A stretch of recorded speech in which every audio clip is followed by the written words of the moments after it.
Ndinga msodzi pamatama ose ndicheuka. Right, mastreets social media imo mandinoswera ndichiona nekuongorora kuti zvinhu zvinofamba sei. Aiwa hazvimboperi vazukuru, mastreets social media hazviperi. So ndabva ndasitawo dhuma nemupani ari kupisa, mupani ari kubvirisa mastreets social media anonzi Hemen handiti.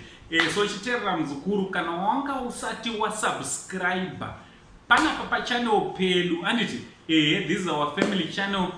So subscribe, wobva waisa notification bell. Zvakanakira kuti zvoni kana wakasubscribe nyaya dzacho dzinobva dzangouyawo pachena, pajekerere, pagadget pako as soon as patinotangoisa video.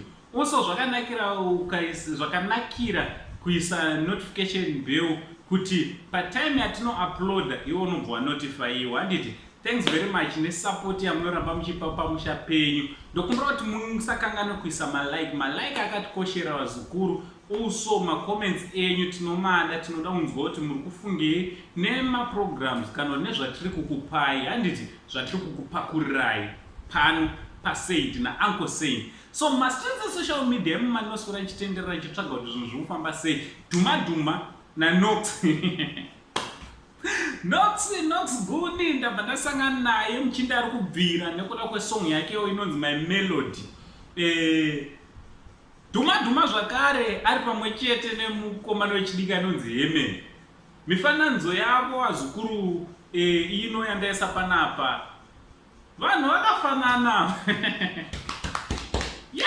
Mumastreets social media ndoma zvandazviwana vazukuru, vanhu vari kuti panenge pane kaukama karipo because kufanana kwachonaka ameno. So tangomirira tinzwe uNox na Hemen kuti vatitsanangurire kuti pane ukama here kana kuti hapana. Kana vachinge vazotaura kuti pane ukama here kana kuti hapana, tichauya tichikuzivisai. Kana vane ukama tokuziva kuti ukama hwavo hwakamira sei handiti.